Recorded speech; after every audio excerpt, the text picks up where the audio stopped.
कामिनी हाथ धोकर जैसे ही किचन से बाहर आई तो घर की बेल बजी। दरवाज़ा खोला तो सामने अपनी नंद अल्पना को अचानक देखकर वह हैरान रह गई। इससे पहले कि कामिनी कुछ पूछती, अल्पना तेजी से अंदर घुसी और लिविंग रूम में पहुंचकर वहां बैठी अपनी मां के सामने मेज पर भारी भरकम काजू कतली का डब्बा दे मारा। तो सुमित्रा देवी बोल पड़ी, अरे अल्पना, क्या बात है? किस खुशी में मिठाई का डब्बा लाई है? तो अल्पना ने सोफे पर पसरते हुए कहा और डिब्बे का ढक्कन खोलकर एक पीस सुमित्रा देवी के मुंह में डालते हुए कहा, मम्मी पहले मुंह मीठा करो, तुम्हारी तान्या का रिश्ता पक्का हो गया है। शहर के सबसे बड़े बिल्डर का इकलौता लड़का है। लड़के वालों ने तो तान्या को देखते ही हाँ कह दिया है। आखिर मेरी बेटी है ही इतनी गोरी और सुंदर। ये सुनते ही सुमित्रा देवी का चेहरा भी खिल उठा। क्या सच में? फिर तो आज बहुत खुशी का दिन है।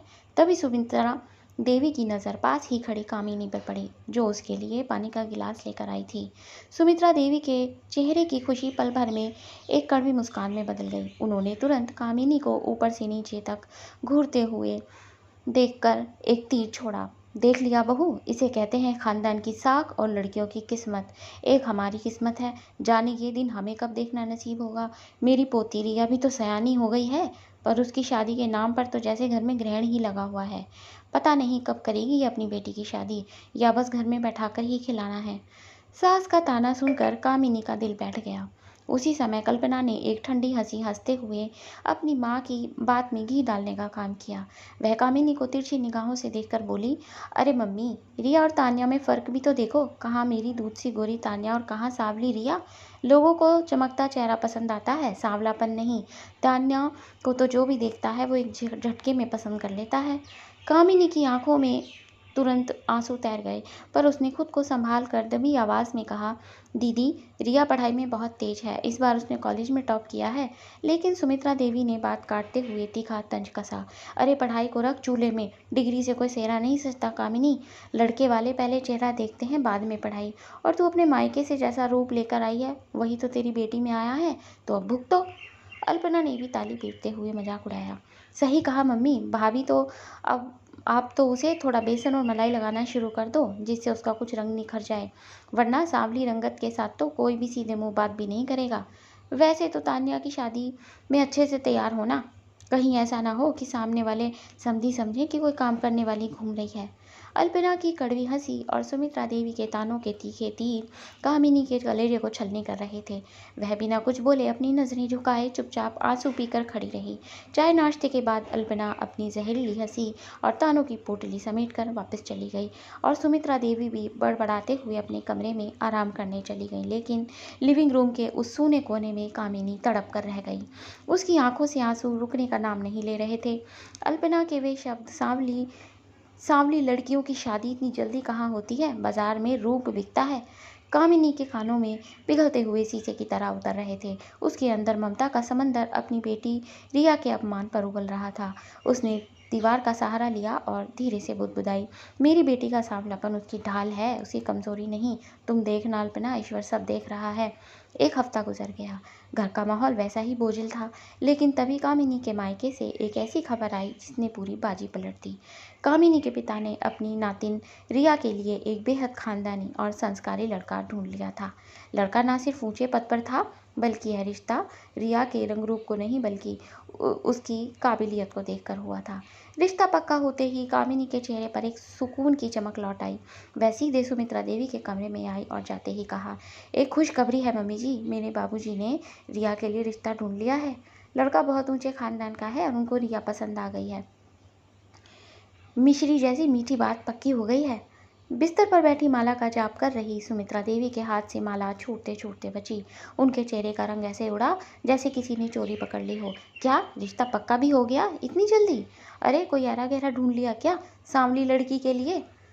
उन्होंने तंज कसा तो कामिनी ने इस बार झुकने के बजाय सीधे अपनी सास की आंखों में देखकर जवाब दिया, नहीं मम्मी जी, लड़का बड़ा ऑफिसर है, उन्होंने मेरी रिया को उसका हुनर देखकर पसंद किया है।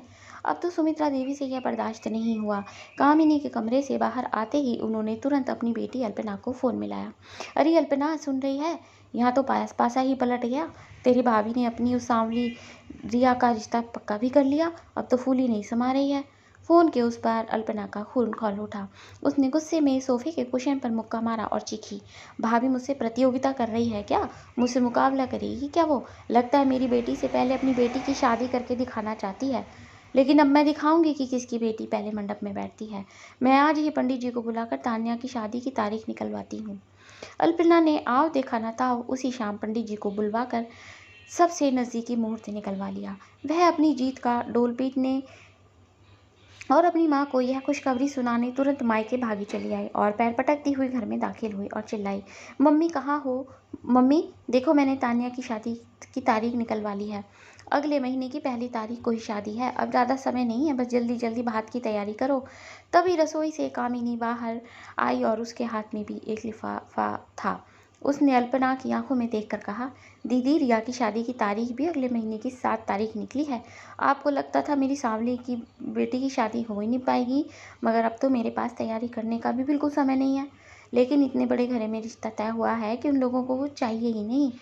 अल्पना यह सुनकर भौचक्की रह गई। उसका मुंह खुला का खुला रह गया और पैर तले जमीन निकल गई और वह गुस्से से कामिनी को घूरने लगी। उसे लगा कि कामिनी उसे नीचा दिखा रही है। अपनी झल्लाहट से छिपाने के लिए उसने अपनी जुबान से और ज़्यादा जहर उगलना शुरू कर दिया और अपनी उंगली कामिनी के सामने नचाते हुए बेहद नुकीले लहजे में बोली, भाभी शादी तय कर ली होगी, लेकिन मुझसे अच्छी शादी तो नहीं कर पाओगी। कहाँ राजा भोज और कहाँ गंगू तेली। तुम चाहे 3 दिन पहले मंडप सजाओ और या 3 साल पहले, तुम्हारी बेटी की शादी में आने वाले मेहमान और दूल्हा सब तुम्हारी तरह 2 कौड़ी के होंगे। मेरी तान्या जिस माहौल में जा रही है, वैसी जगह की तुम और तुम्हारी सांवली बेटी ना सपने में कल्पना भी नहीं कर सकते। देख लेना, तुम्हारी बेटी की शादी का तमाशा पूरी दुनिया देखेगी। सुमित्रा देवी भी अल्पना के पीछे आकर खड़ी हो गई और कामिनी को घूरती रही। अल्पना अपना अहंकार दिखाकर चली गई, लेकिन इस बार कामिनी ने खुद को संभाल लिया। लेकिन सुमित्रा देवी अपनी बेटी का हर जहरीली बात और उसके अहंकार पर तालियां बजा रही थी। इसी बीच घर की हवाओं में एक और सुगबुगाहट फैली। कामिनी के पिता दीनदयाल जी अपनी नातिन रिया की शादी को लेकर कोई कसर नहीं छोड़ना चाहते थे। उन्होंने अपनी लाडली नातिन को विदाई में एक शानदार गाड़ी देने का मन बनाया। लेकिन जैसे ही सुमित्रा देवी को उसकी भनक लगी कि कामिनी के मायके वाले उसको गाड़ी दे रहे हैं, उन्होंने तुरंत बिना वक्त गंवाए अपनी बेटी अल्पना को फ़ोन लगा दिया। अरे अल्पना, सुना तूने? कामिनी के मायके वाले उसकी सांवली लड़की को, रिया को गाड़ी दे रहे हैं। अपनी औकात से बढ़कर उड़ रहे हैं ये लोग। सुमित्रा देवी ने फ़ोन पर फुसफुसाते हुए जहर घोला। यह सुनते ही अल्पना के सीने पर सांप लौट गया। वह अगले ही दिन बवंडर की तरह मायके आ धमकी और लिविंग रूम में पैर पटकती हुई अपनी माँ और भाभी के सामने आकर खड़ी हो गई। अल्पना ने कामिनी को देखते ही अपनी नुकीली जुबान का तीर चलाया। भाभी, पहले मेरी बेटी की शादी तय हुई है। आखिर इस घर पर और इस घर की खुशियों पर पहला हक मेरी और मेरी बेटी का ही है। सुमित्रा देवी ने अपनी बेटी की बात का समर्थन करते हुए कहा, हाँ कामिनी, अल्पना ठीक तो कह रही है। बड़ी बहन का हक पहले होता है। तुम्हारे पिता अगर रिया को गाड़ी दे रहे हैं तो एक गाड़ी अल्पना की बेटी के लिए भी भिजवा दे। आखिर समझी जी को इतनी समझ तो होनी ही चाहिए। आखिर तान्या की शादी में भी तो कुछ ना कुछ देना ही है ना उनको। कामिनी तो हक्की बक्की रह गई। वह अल्पना की इस निर्लज्जता और लालच पर अपना सिर धुनकर रह गई, लेकिन उसने कुछ नहीं कहा। अल्पना उस दिन वहीं रुक गई और इत्तेफाक से अगले ही दिन कामिनी के पिता दीनदयाल जी सफ़ेद कुर्ता पायजामा पहने अपने चेहरे पर एक शालीन और गहरी मुस्कुराहट लिए घर आए। उनके हाथ में एक चमचमाता हुआ चेकबुक था। सुमित्रा देवी और अल्पना सोफे पर बैठकर चाय पी रही थी और उन्हें देखते ही दोनों के चेहरे पर कड़वाहट तैर गई। दीनदयाल जी ने सोफे पर बैठते ही अपनी जेब से एक चेक निकाला, जिस पर रकम लिखी हुई थी पूरे 40 लाख रुपए। उन्होंने वह चेक रिया के हाथ में थमाते हुए बड़े प्यार से कहा, ये ले मेरी बच्ची, तेरी शादी का तोहफा। ये 40 लाख से तू अपने लिए अपनी मनपसंद गाड़ी खुद शोरूम जाकर पसंद कर लेना। 40 लाख की रकम सुनते ही सुमित्रा देवी की आंखें फटी की फटी रह गईं। अल्पना के हाथ से चाय का कप छूटते छूटते बचा। दोनों के हलक जैसे सूख ही गए थे। सुमित्रा देवी ने अपनी बहू के मायके की यह रही सी और अपनी बेटी की हार बर्दाश्त नहीं हुई। उन्होंने तुरंत अपने चेहरे पर एक कड़वी नुकीली मुस्कान ओढ़ ली और दीनदयाल जी को तुरंत ताना मारते हुए बेहद तीखे लहजे में बोली, अरे वाह समधी जी, क्या ज़माना आ गया। और घर में जिंदा बड़े बुजुर्ग बैठे हैं, पर बड़ों की तो यहाँ कोई कद्र ही नहीं है। इज्जत और मान मर्यादा को तो सबने ताक पर रख दिया। घर की मालकिन मैं हूँ, पर चेक सीधे कल की बच्ची छोटों के हाथ में थमाया जा रहा है। अल्पना ने भी पीछे से कड़वा सुर मिला, हाँ मम्मी, सही कहा आपने। बड़े बुजुर्गों का अपमान करके कौन सी शादी में बरकत आती है भला। दीनदयाल जी ने सुमित्रा देवी और अल्पना की इस घटिया सोच को बहुत गहराई से भांप लिया। उनके चेहरे पर जरा सा भी शिकन नहीं आई। उन्होंने एक ठंडी और वजनदार हंसी हंसते हुए सीधे रिया के हाथ से वह 40 लाख का चेक वापस लिया। वह उठे, सुमित्रा देवी के बिल्कुल करीब आए और चेक सीधे सुमित्रा देवी के कांपते हुए हाथ में थमाकर बेहद करारे और जोरदार लहजे में बोले, लीजिए समधन जी, अगर आपको कागज के इस टुकड़े से अपनी कद्र और इज्जत नापनी है तो यह चेक अब आपका हुआ। लेकिन याद रखिएगा, बड़ों की उम्र कद्र से नहीं, उनकी बड़ी सोच और नीयत से होती है। मैंने तो अपनी नातिन की शादी का उपहार दे दिया था। दीनदयाल जी ने जैसे ही वह 40 लाख का चेक सुमित्रा देवी के हाथ में थमाया तो सुमित्रा देवी के चेहरे पर आई शर्मिंदगी पल भर में गायब हो गई। उनका लालच उनके आत्मसम्मान पर हावी हो गया। उन्होंने बिना एक पल गंवाए झपट कर वह चेक अपनी मुट्ठी में भींच लिया। कामिनी फटी आंखों से अपनी सास की यह निर्लज्जता देखती ही रह गई।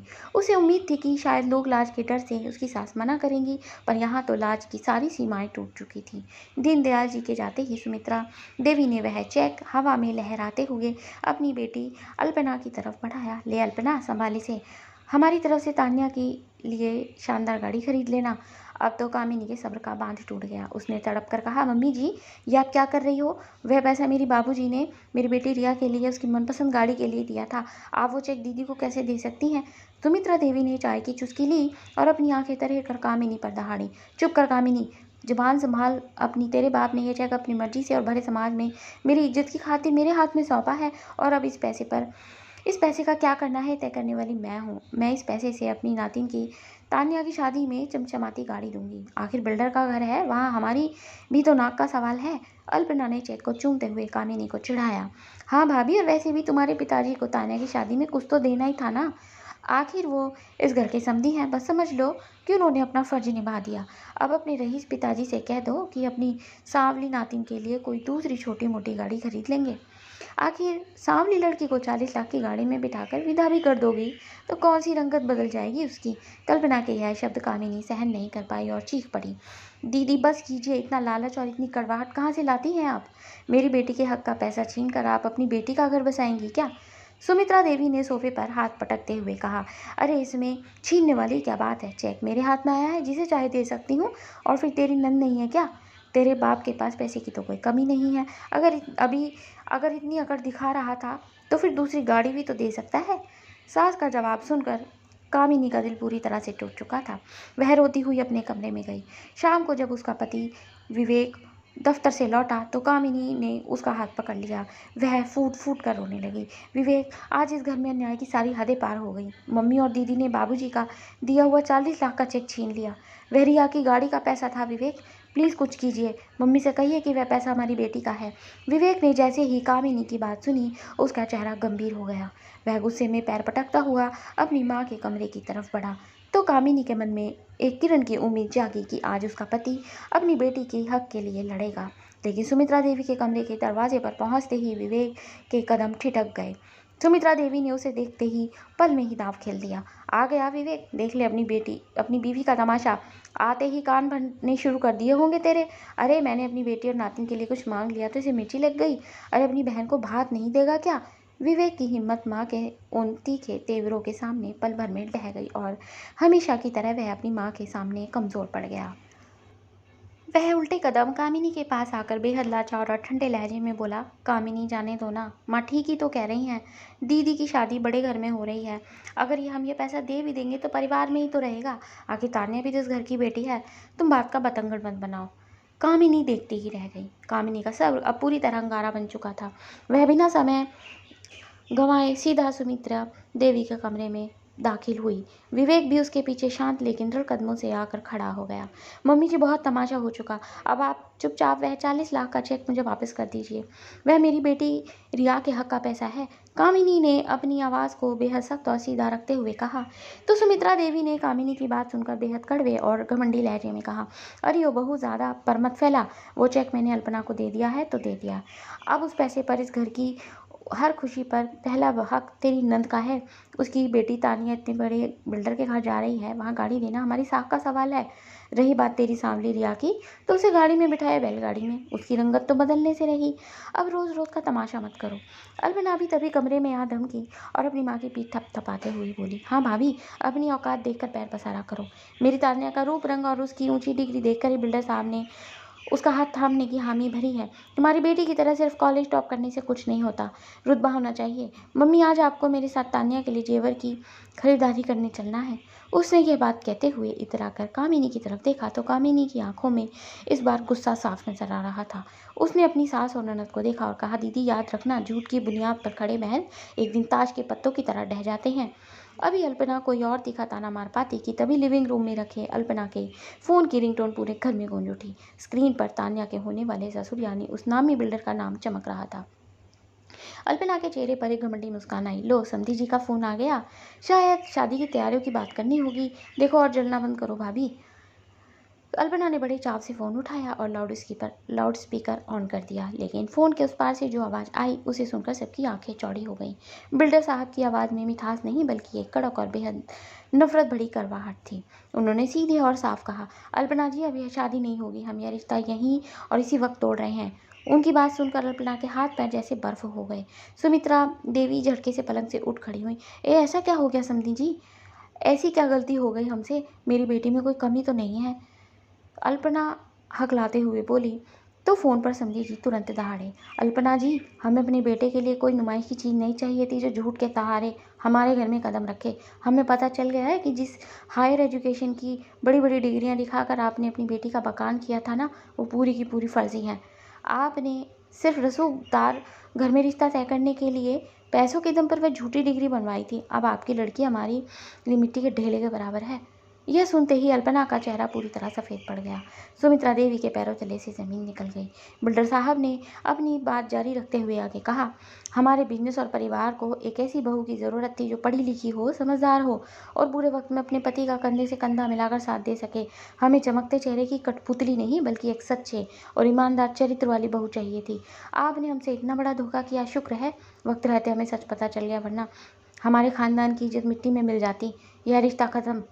इसके बाद खट से फ़ोन कट गया। कमरे में एक ऐसा जानलेवा सन्नाटा छा गया जिसे कोई चीख भी तोड़ नहीं सकती थी। अल्पना का वह सारा अहंकार, वह जहरीला घमंड और रूप रंग का रौब पल भर में हवा में उड़ गया। उसने अपनी बेटी को ऊंचे घर में ब्याहने के लिए जो झूठ का जाल बुना था, आज उसी झूठ के जाल में फंस गई। अब तो उसके हाथ पैर ठंडे पड़ रहे थे। उसने तुरंत अपनी माँ से कहा कि मम्मी, मुझे तो घर जाना पड़ेगा।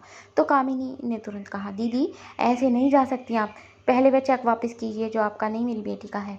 सुमित्रा देवी ने तुरंत कहा, अरे तुझे पता भी है वह किस हालत से गुजर रही है और तुझे अपनी चेक की पड़ी हुई है। फिर तो विवेक तुरंत चिल्लाकर बोला, यह दीदी की अपनी गलतियों का नतीजा है मम्मी, इसमें मेरी बेटी की तो कोई गलती नहीं। यह तान्या को हमेशा रिया से ज़्यादा समझदार दिखाना चाहती थी। इन्हें हमेशा मेरी बेटी की पढ़ाई से जलन होती थी। मगर दीदी, झूठी डिग्री बनवाने की बजाय अगर तान्या को पढ़ने के लिए मजबूर किया होता तो आज ये दिन नहीं देखना पड़ता। झल्लाई हुई कल्पना ने विवेक का चेहरा देखा और अपने बैग में से चेक निकालकर मेज पर पटक दिया। सुमित्रा देवी रोकती ही रह गई और कल्पना वापस चली गई। चेक में हाथे ही कामिनी ने उसे आंसू भरी आंखों से देखा और कलेजे से ऐसे चिपका लिया मानो अपनी बेटी की खोई हुई किस्मत वापस मिल गई हो।